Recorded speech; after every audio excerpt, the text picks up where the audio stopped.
So that's my question. Statement 1 says range is greater than 6,000.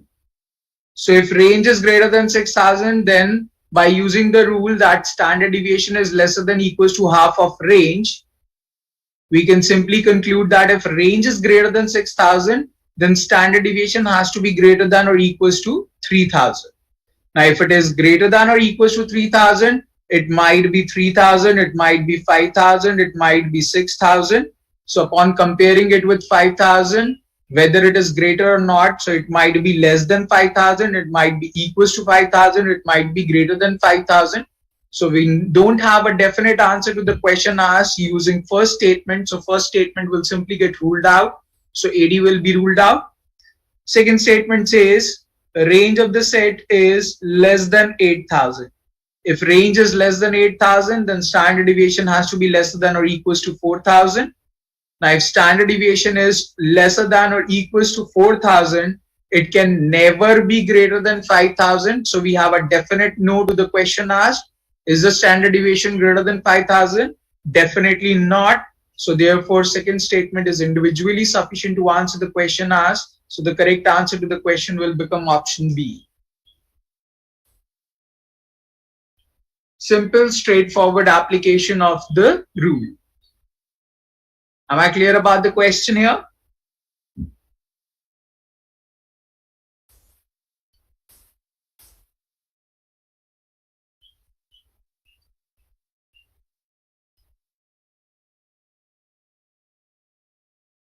Please reply. Am I clear about the question, guys?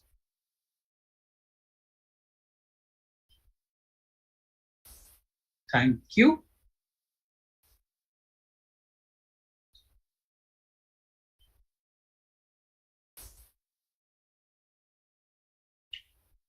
Awesome then. 30 seconds to note down and then we'll move on.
Okay, guys, moving on. Now, this is the next idea we are going to talk about. As I have mentioned, we have already discussed the basics for mean, median, mode, range, and standard deviation, and we discussed few of the questions based on it. Now, the next idea we are going to talk about in GMAT is weighted average, or you can say it as combined mean. Nothing much about it. Combined mean is basically related or associated with two of the groups. When combined together, what will be their mean? That's it.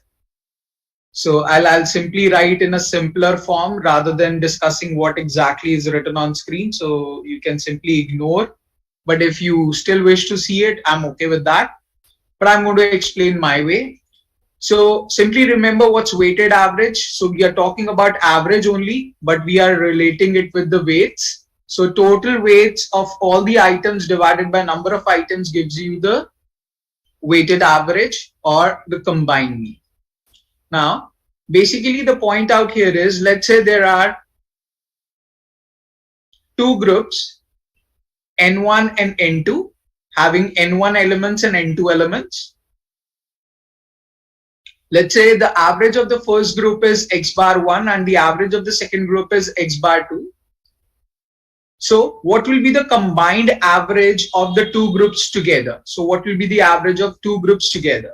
So simply remember, the combined average of the two groups will be equals to number of elements in the first group times it by average of first group plus number of elements in the second group times it by average of second group divided by total number of elements in the two groups together.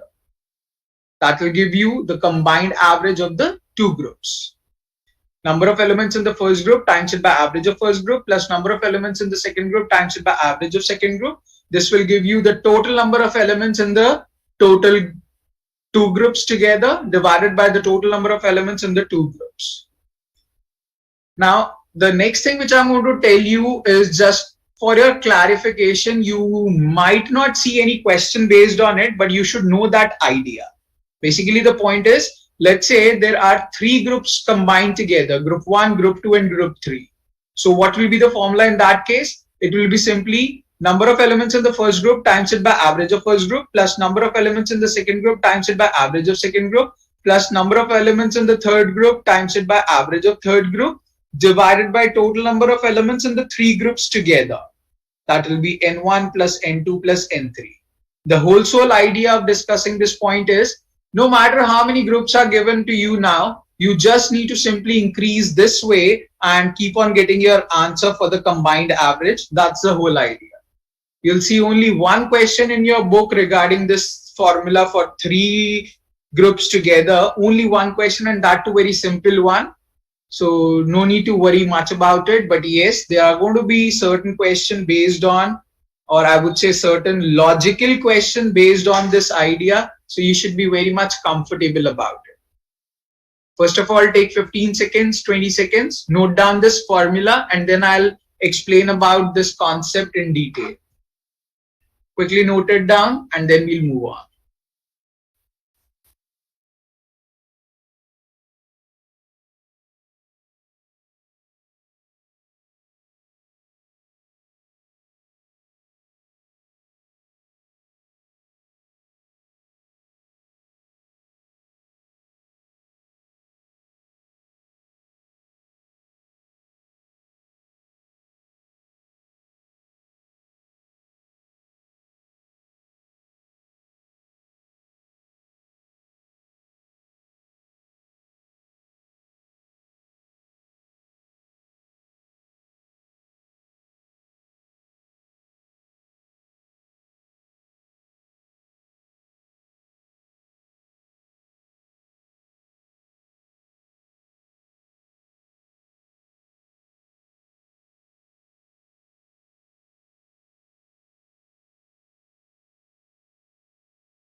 Okay guys, moving on. Let's talk about this formula in detail, what exactly it relates to, how exactly we are expected to use it. So I'm going to take an example here. Let's say there are G girls in a group whose mean weight is 60 ounces. And let's say there are B boys in the group whose mean weight is 70 ounces. And we are given with the fact that the combined average of the two groups together is 65 ounces. So now, the formula for combined average of the two groups together is going to be equals to number of elements in the first group times it by average of first group plus number of elements in the second group times it by average of second group divided by total number of elements in the two groups together.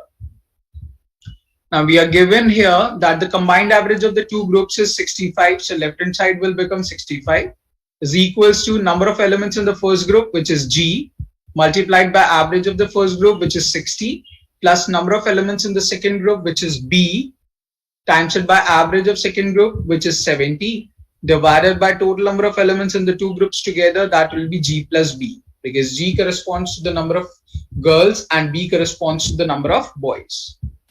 Now, if you simply cross multiply, it will become 65G plus 65B is equal to 60G plus 70B. Now, if you take boys on one side, girls on the other, you will find out 5G is equals to 5B, wherein 5 gets cancelled out and you'll get G is equals to B. That means the number of girls will be equals to number of boys. With respect to the ratio concern, if you wish to find out the ratio of the two elements, it will turn out to be 1:1. So number of girls to the number of boys will be 1:1. Now, what's the whole funda of discussing this particular question?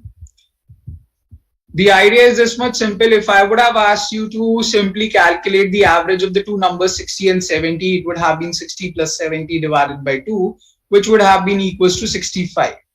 So out here, what you need to remember is that if the combined average of the two groups is equal to the average of the two given numbers, I repeat, if the combined average of the two groups is equal to the average of the two given numbers, then the number of elements in the first group is going to be always equal to the number of elements in the second group. The justification, or you can say mathematical relation, is written on the right hand side of the screen. And the idea is when the combined average of the two groups is equal to the average of the two given numbers, then number of elements in the first group will be equal to the number of elements in the second group. Contrary to it, as we already know this fact that average basically relates to the idea of weighing balance.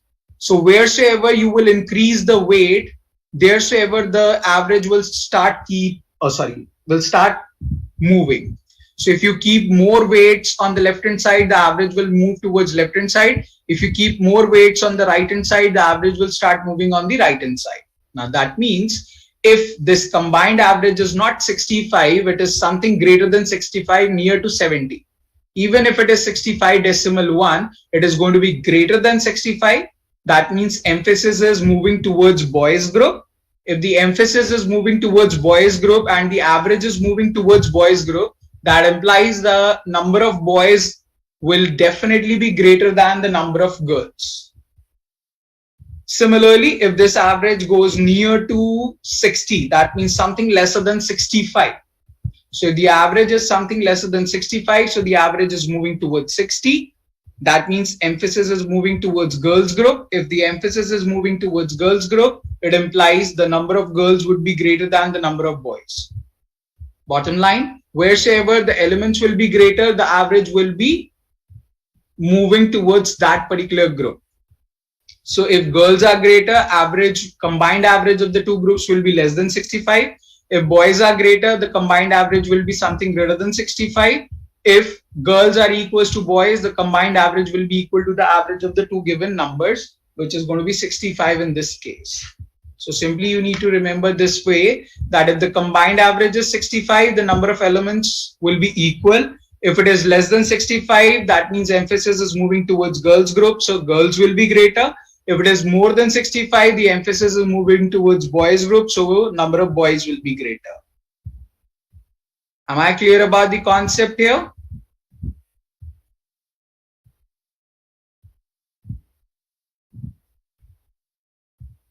Great, then note down the idea and then we'll be doing 2-3 questions based on it. But first of all, note down the idea.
So guys, have you noted? Shall we move on?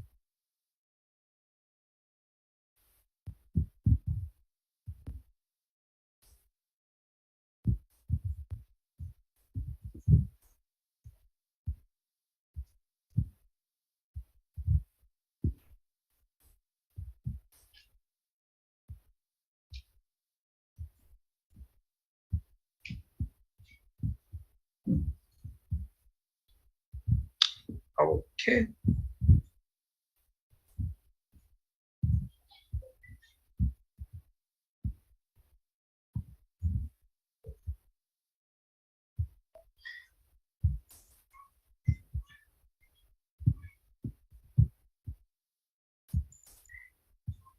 Okay guys, so moving on.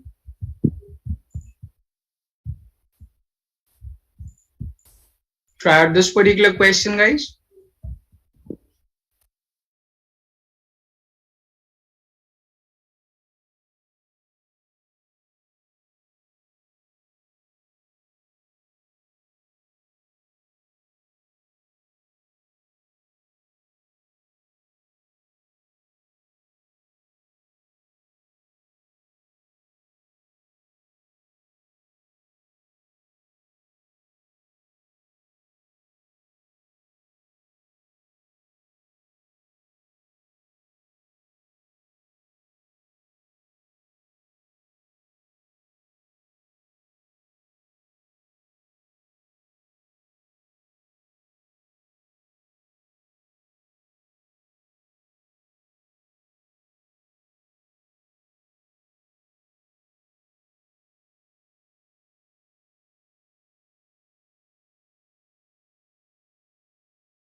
Awesome guys. So it says in a quiz test, the average score of the class was 82. So the combined average of the classes given to us as 82. Among the boys, the average was 74. And among the girls, the average was 86. What was the ratio of number of boys to the number of girls? So simply, the combined average is going to be equals to the number of elements in the first group times it by average of first group plus number of elements in the second group times it by average of second group divided by total number of elements in the two groups together. Cross multiply 82b plus 82g is equals to 74b plus 86g. So 8b is equals to 4g. B over g will be equals to 4 over 8. So boys over girls will be 1 over 2. So what is the ratio of number of boys to the number of girls was asked? So it is going to be 1:2.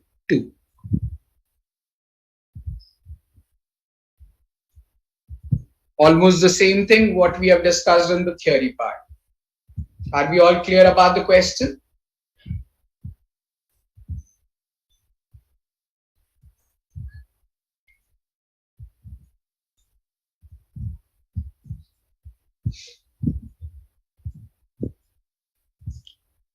Awesome then. Moving on to the next one.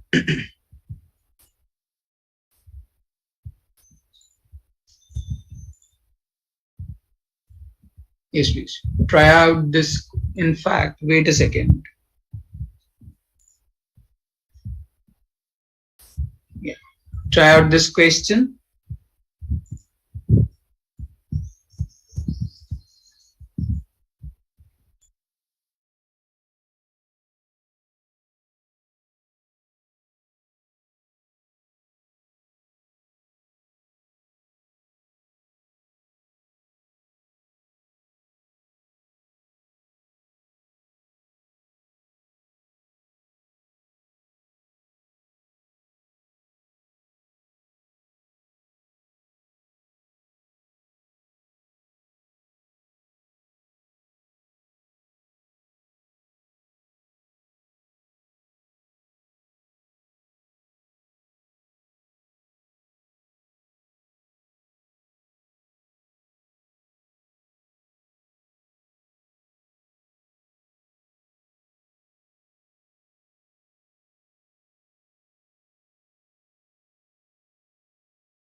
Okay, so Tanuja says B. Let us analyze the question, what exactly it is going to be. Now it says if PQR are positive integers such that 50P over P plus Q plus 100Q over P plus Q is equal to R, and we are also given with one more statement, and if P is greater than Q, which of the following could be the value of R? So here we need to focus on the word could be. Now, because we have just discussed the concept of combined mean, and we are doing this question after that, so we can easily relate this to the combined mean aspect. But if this question will appear in the exam, then you need to relate to the idea that this question can be about equations actually.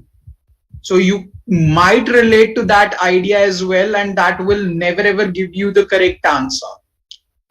Now it will and it might, but it will take time in that case. But if you relate this idea with the combined average concern, then definitely it will be very easy to calculate.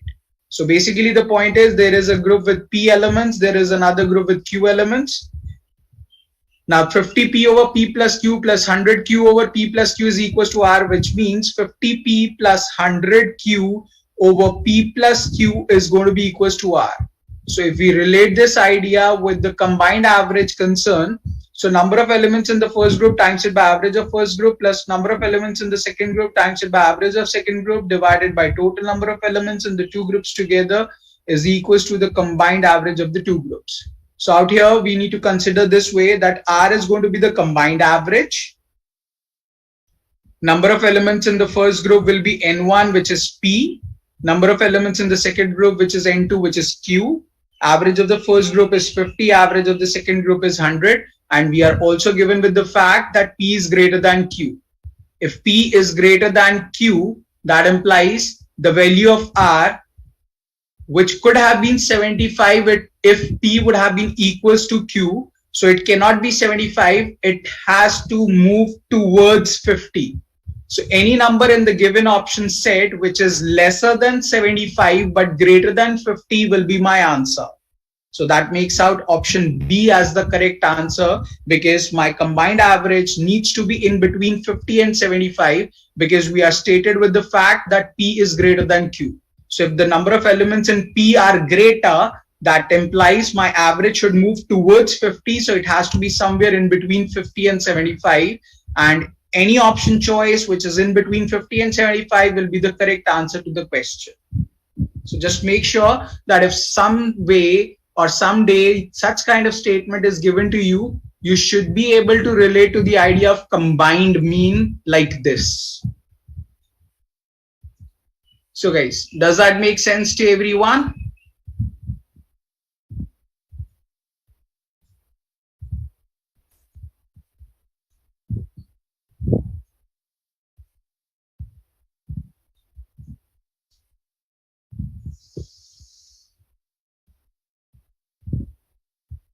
Tanuja has already answered. Jyoti says yes. What about rest? Clear about the idea?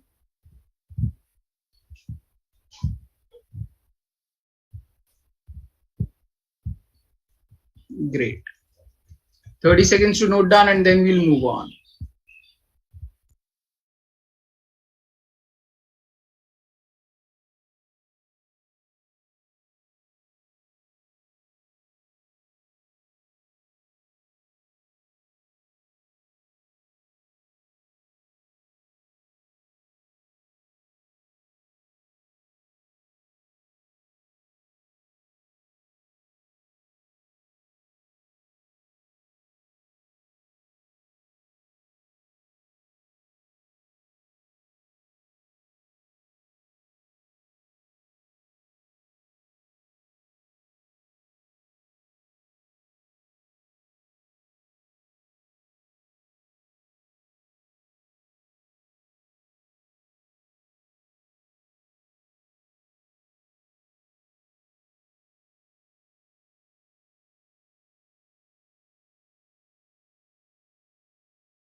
Okay guys, moving on to the last idea for the concept of statistics. So the idea is about normal distribution curve.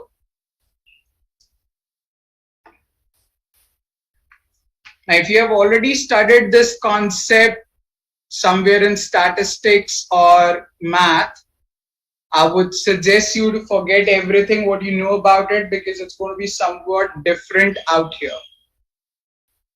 The very first thing which you need to understand is that any sort of bell-shaped curve is actually a normal distribution curve. But in GMAT, we are very specific and we are going to follow only this particular curve which is on screen. So the point out here is whether this curve is given in the question or not, means this figure is given or not, we are always expected to follow only this particular curve. That's it. That's the whole sole idea. So you need to remember this graph. Now, how to recognize that the question is about normal distribution curve? So there are three different ways in which you can see the question about normal distribution curve. First is simple, straightforward. The question will say it's a normal distribution curve, obviously. The second way is the question can use the word data is normally distributed. That's also the same thing.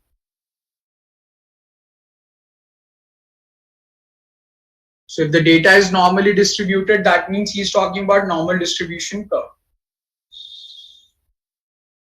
Moreover, there is one more way they can ask you the question based on it, which I'll tell you later on what's exactly going to be the language in that case. But before that, I'm going to explain this particular graph.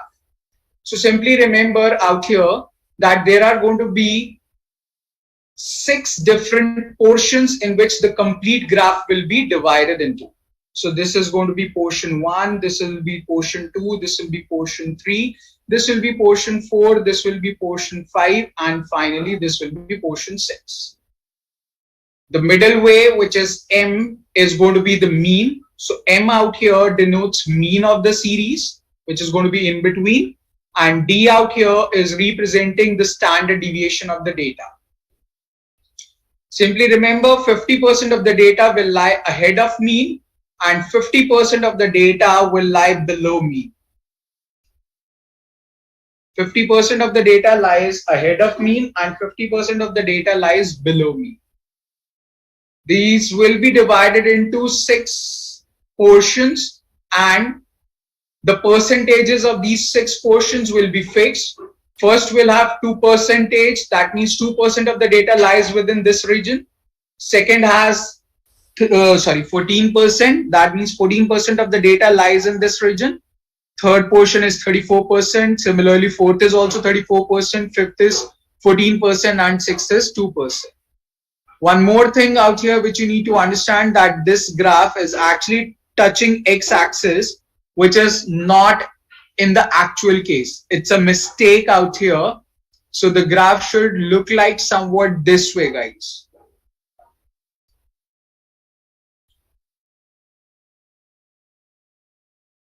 My point is there should be some gap between these. This will never ever touch x-axis at all. There will be certain gap out here.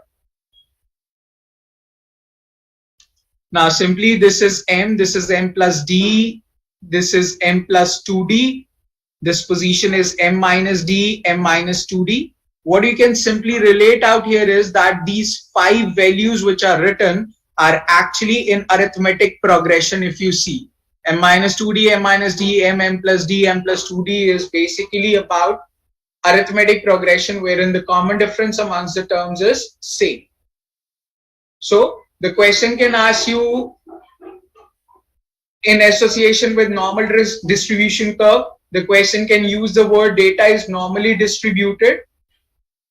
The question can also say the data is symmetric about the mean. That's the third language which you can expect. Data is symmetric about the mean.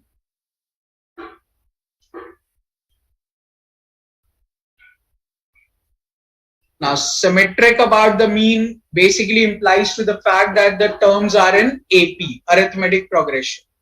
That's why I said I'll explain the third aspect later on. So I wanted to tell that these 5 positions are basically forming out an AP, which you need to remember, and henceforth we can simply say that the data is symmetric about the mean M. Now, one more aspect which you should be very comfortable with, that you need to also understand and remember this fact that standard deviation happens to be on the either side of beam. So it's not just only on the right hand side, or it's not just only on the left hand side. Standard deviation signifies how much the terms are deviated, scattered, or dispersed from the mean value. So the terms are going to be scattered on the left hand side of the mean as well as on the right hand side of the mean. So that's why you should be very much clear about this fact that standard deviation happens to be on the either side. The final thing which you need to notice out here is, if the question says if 68% of the data lies within one standard deviation,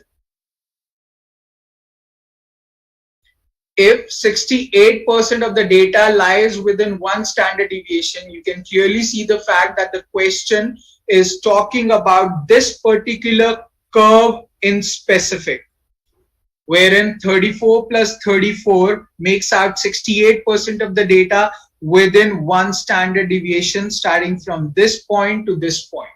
So that's what I was talking about, that standard deviation happens to be on the either side, and this much will be within one standard deviation. So these are going to be major words which you will encounter in the question to solve, wherein the positions of these are going to be fixed, the percentages are going to be fixed, the graph will be simply divided into 6 portions, and it is going to be a bell-shaped curve wherein the maximum distribution of the data will be towards the mean, and there will be a very limited or less number of elements away from mean. That means bang away. You can simply see 2% of the data lies in the last region, 14% in the second last region, and the region next to the mean holds the maximum number of values. So nothing more than this in this scenario. You can simply note down the idea, and then we will talk about different set of questions which you can encounter regarding normal distribution curve. Take a minute, note down the idea, and then we'll move on.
Okay guys, shall we move on?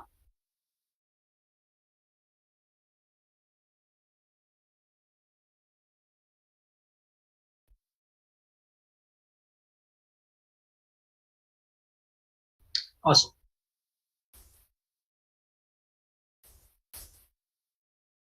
The very first example is this. So simple, straightforward, direct question. Mean height is 60, standard deviation is 10. So if mean is 60, standard deviation is 10, then this position will be 60, this will be 70, this will be 80, this will be 50, and this will be 40. Positions are fixed. Now he's asking how many animals have height between 70 and 80. So 70 is this position, 80 is this position. So he's asking how many animals have height between 70 and 80. So simply I can say 14% of the data, that means 14% of the animals lies between 70 and 80. That will be simply the answer. And by chance, if you would have said that this data corresponds to 1,000 animals, then simply I would have said 14% of 1,000 will become my answer. That will be 140 animals way in between 70 to 80. So simple, straightforward, direct aspect. Am I clear about this question?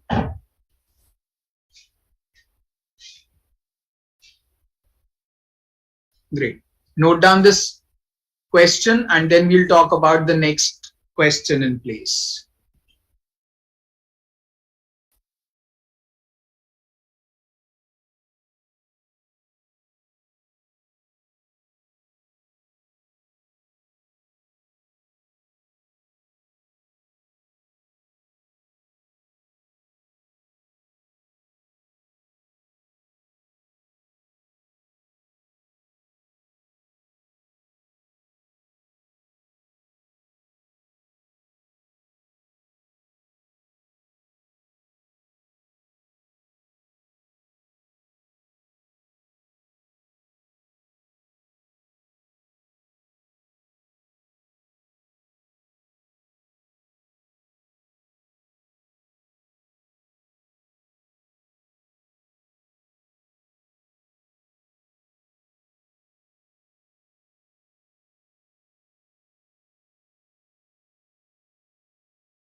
Okay guys, moving on to the next question. Yes, please. Try out this question quickly.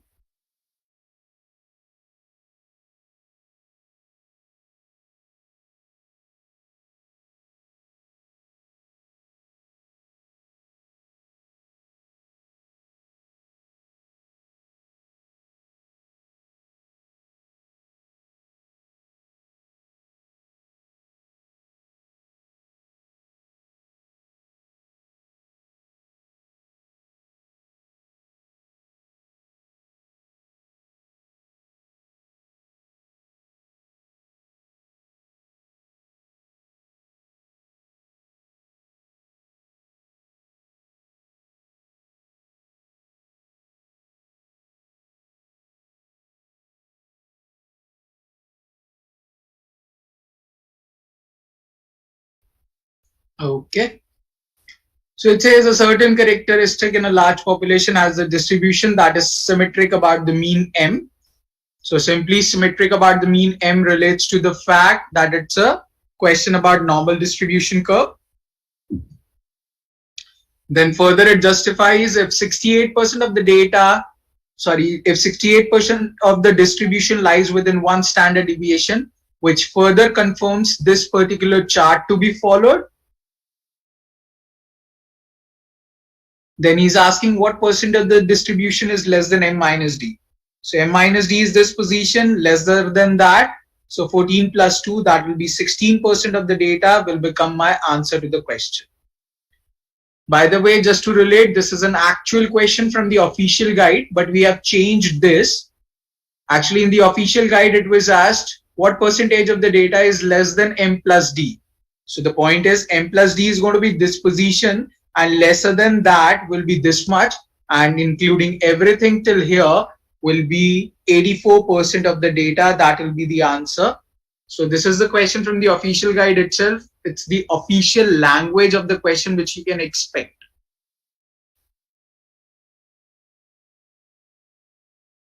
So guys, are we all clear about this question?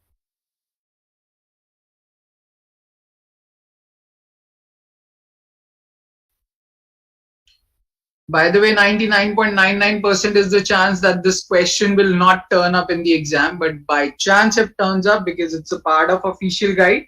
So you should know the idea. That's the whole idea altogether. So guys, are we all clear about this question?